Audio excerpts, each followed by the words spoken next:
Welcome to this episode of All the Way. I'm your host, Big John, and as always, I'm accompanied by none other than Dangerous DV. DV. Oh, yeah. Yeah, throw a pose for the ladies. Yeah. And any stray gay men that might have found this show. What? Yeah, well, you know how it goes. Hold on, you said straight gay men. Stray gay men. Oh, stray gay men. Stray gay men. Oh, so like runaway gay men is like... You never know. Runaways came here looking for trouble. I don't know, man. But anyway, okay. So, All the Way, hopefully a show that you found entertaining up until this point. So let's get on with today's subject, which is the top reasons why soccer blows. The top reasons why soccer blows, DV. What? Soccer doesn't blow? What are you talking about? Of course it blows. And I have the top reasons why it blows. Your reasons? Absolutely. No, the reasons. My reasons are the reasons. Okay. So let's get right into it. First of all, after extensive study of the little-known writings of the great philosopher Lord Alfred Bundy, I've discovered that people who follow soccer like to call it football. Football. Can you believe that? They think soccer is football. Let's get to one thing straight, okay? Football is football. Soccer's just gay, okay? And you have to take that into account when you look at the way the game is played. Football is a manly sport. It's got shoulder pads, it's got helmets, it's got life-threatening injuries, serious brain damage. You've got possibility of death on the field. That's a man's sport, okay? Hold on. Soccer is not. Hold on. You have all this equipment protecting you. Right. And that's a man's sport? Absolutely, because they could be used as weapons. But it's used primarily for what? Protection? Well, we'll get into that later, how football has degenerated into a non-manly sport. But let's get one thing straight. Soccer's not football. I don't want to hear any of this nonsense. Oh, it's football. Right. You know. No, it's not. Soccer is soccer. It's not football. So that's the first reason why it sucks. It's because all its fans keep referring to it as football, thereby really devaluing the real football, which is only played in the U.S., certain parts of Canada, and, you know, maybe London once a season or something, DV. I'm not quite sure. But here's another reason why soccer sucks, okay? It's built for cheating. This sport is just made for cheating, okay? Let's look at it this way. Why is there no official clock in the stadium? Like, why do I have to guess how much time is left in each half of this stupid sport? Like, the only way you can tell, DV, is when some guy from a foreign country points to his watch. You know, like, what? You know? Or you know, if he's Asian, he'll go like, guess about time, yeah, time up. It's a cool watch, though. Maybe it's a cool watch, I'll give you that much. But it's horrible. So we're trying to say that this guy running around is the one who tells you exactly to the second when the game is over. And why is there extra time? Nobody knows. It's just extra time, right? It just goes on. There's no such thing as like, oh shit, double zeros, or, you know, like any other sport on the planet that has a finite clock, right? In real football, referee waves his arms, right? Clock stops. Does this, it starts over again. In hockey, they've got it figured out. They don't skate around looking at their watches, right? But why do they set it up? So the refs have total control. Prime for bribery, DV. Prime for bribes. That's why soccer is a sport rife for cheating and scandal. By the way, what's this offsides rule? I haven't been able to figure this out. What's offsides? In hockey, I know what offsides is, right? They have a blue line, DV, right? You go over the blue line before the puck goes over. What is it? Offsides. It's offsides. That's right. In soccer, you can have offsides anywhere on the field at any time. And basically, when the defense gets too lazy to run, they just stop. And anybody that runs by them, it's offsides. By the way, you know when else it's offsides? When the team that the ref has bet on is losing.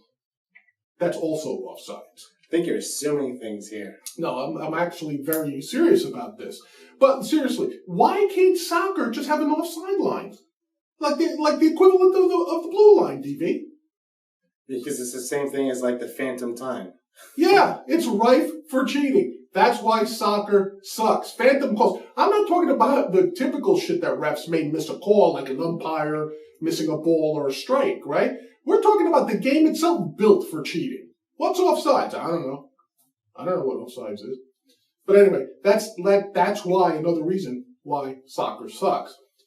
Another reason, and I know you're going to go with me on this one, DV. When the female version of a sport is nearly as appealing as the men's version, it's not a sport. It's a pastime. What? Yeah. No, I don't agree with you there. Well, did you just watch the women's soccer team? No. It was amazing. No, it's a great run. It sucked like anything else, okay? Like anything in soccer, it sucked. But here's the thing.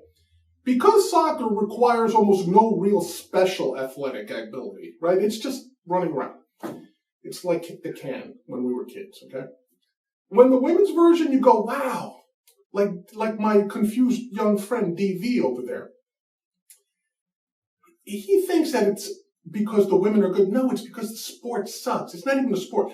We should call it the game of soccer, the pastime of soccer. You know, it's like knitting or gardening for women. You know, it's the same thing. They just kill some time out there. They run around in the fresh air, you know, stay in shape a little bit, make sure they don't get too fat for the men. So they just run around on the field. It's really not a sport. Hold on a minute. You're making it sound like it's golf. Is golf a sport? No, golf's not a sport. Sorry. At least you're consistent. Sorry, rich Japanese businessmen. Golf isn't a sport either. It's just, you know what golf is? It's where men get to go away from their wives for a weekend, and they say, oh, it's for business. And again, golf, there you go, golf. For the most part, the female version of golf is the same thing as the male version, right? Right. There's no real distinction in athletic achievement. Therefore, it's not a sport. Chess is not a sport. Because women can play it just as well as men. Hold on a minute. So if a woman can play it, it's not a sport? As well as men. So think Did you ever watch the Lingerie Football League? Yeah. That's pretty good. Yeah, but that's not real football. That's just, you know. Are you kidding me? That's just chicks running around in their underwear. Yeah, which, again, I got nothing against, right? But you have to understand, football, baseball, like, look, why is there, baseball is a sport because there's no female version that's compatible. You have to change it to softball. You got to make the ball bigger.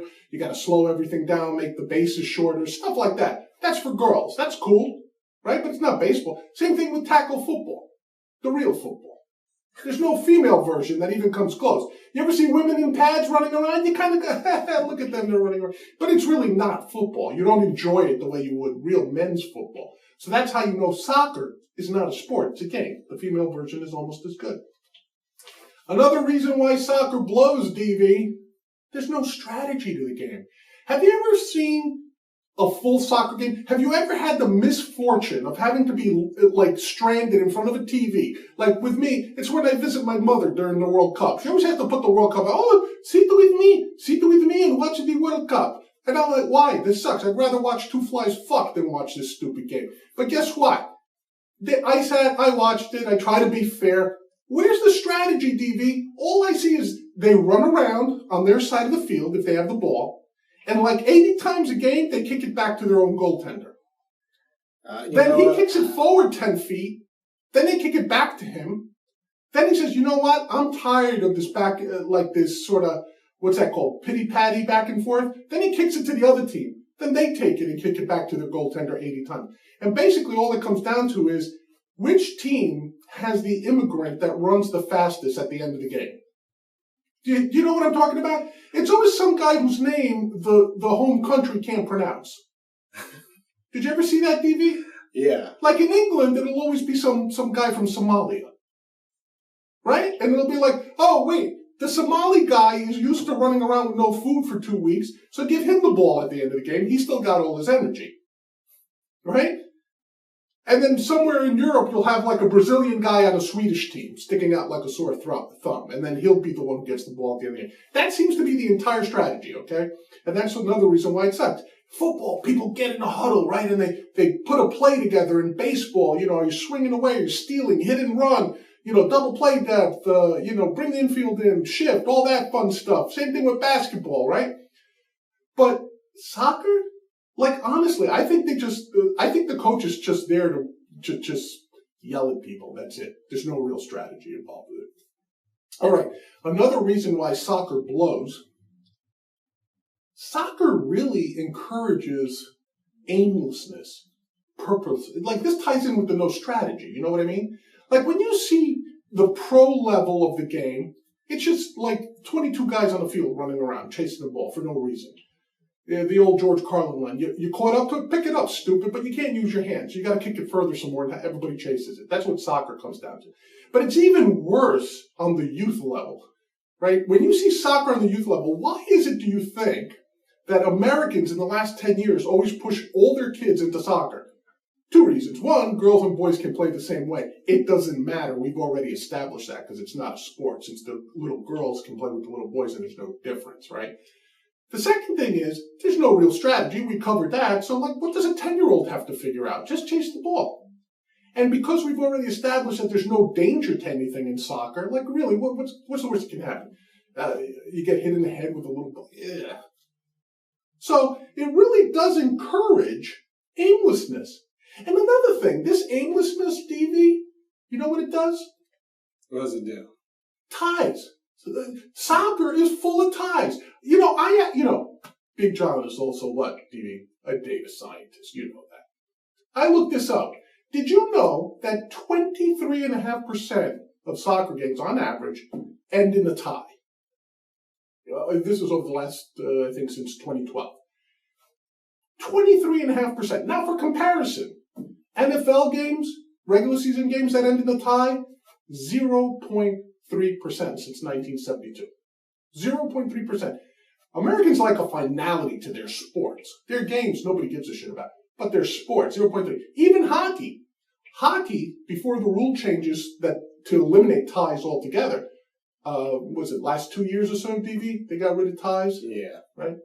But prior to that, you know what? The average number of games that ended in a tie was remarkably steady. It was 13.5%. So soccer is so fucking aimless. This is what you're doing. This is what it's teaching our children. Run around with no plan for 90 minutes. Wait till an adult comes to tell you to stop. And then nobody's won. This is fucking the stupidest thing I've ever heard of in my life. And by the way, another reason soccer blows, the sport never changes.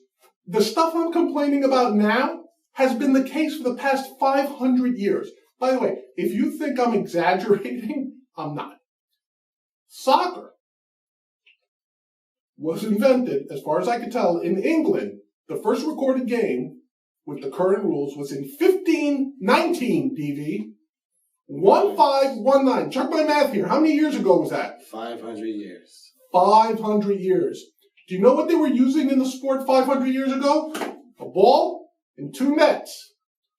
What are they using 500 years later? The same ball, the same two nets. The rules haven't changed. There's been no improvements. Nothing.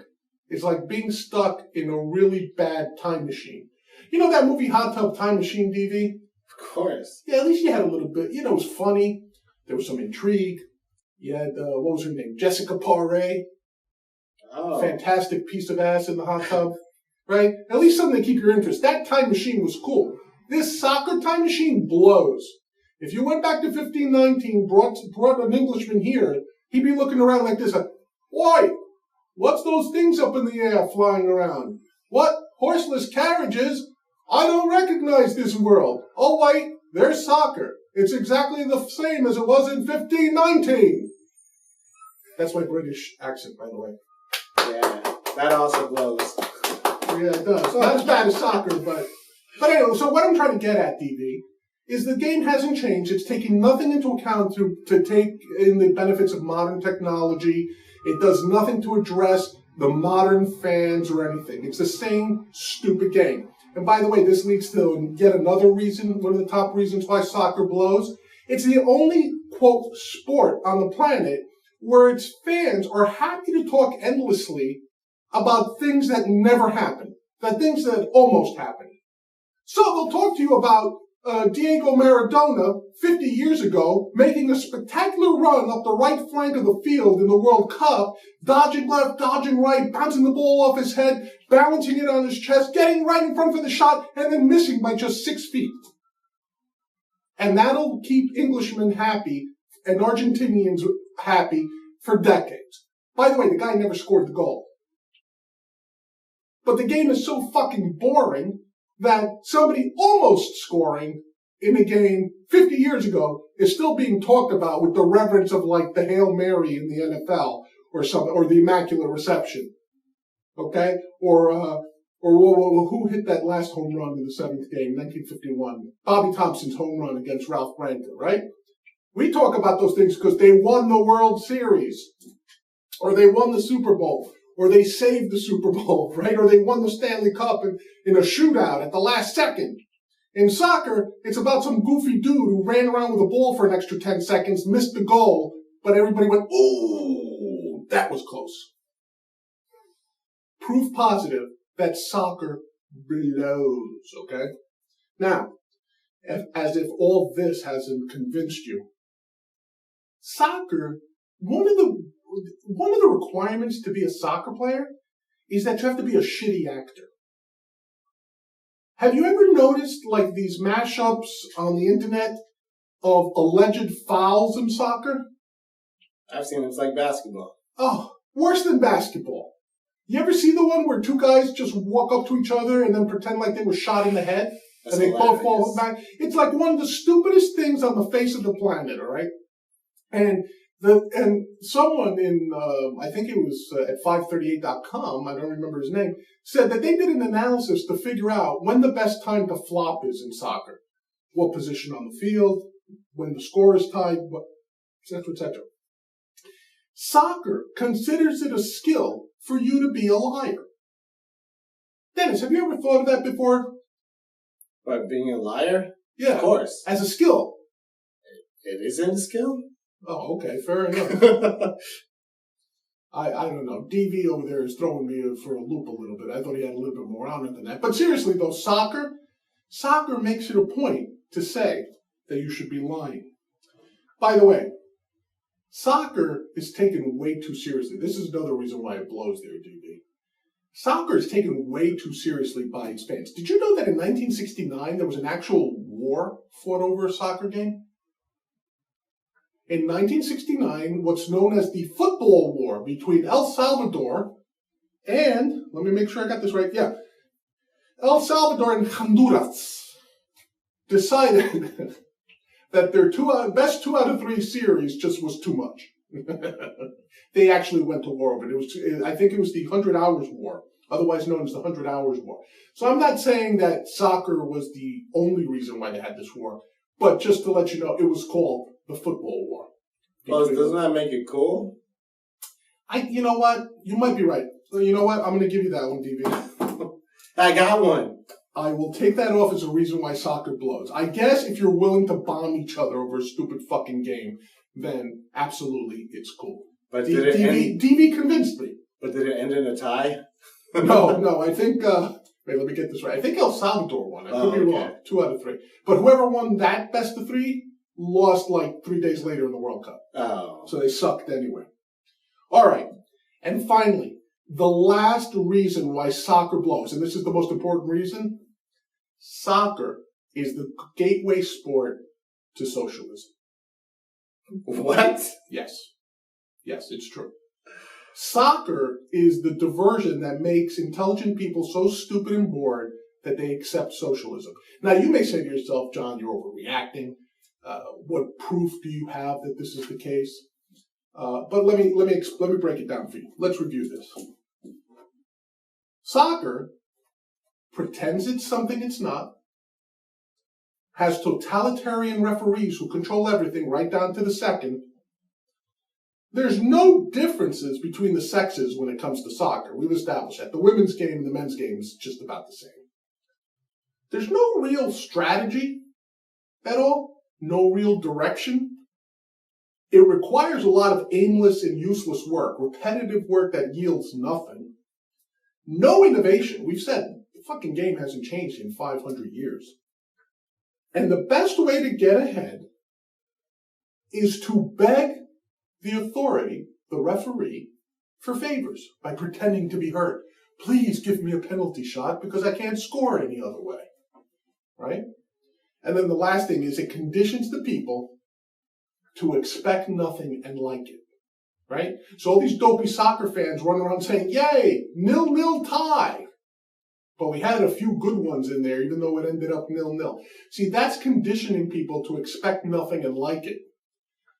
Does that sound like something to you? It does to me. It sounds like socialism. And soccer, believe you me, is the gateway sport to socialism. And that's why the last bastion where it has failed to really take hold, the last spot on earth where soccer has failed to take hold, is the United States of America. Because even though we're slipping down that slope, we're not quite there yet when it comes to socialism. What do you think, DV? Top reasons why soccer blows. Have I convinced you? Hell no. I don't agree with anything you said, actually.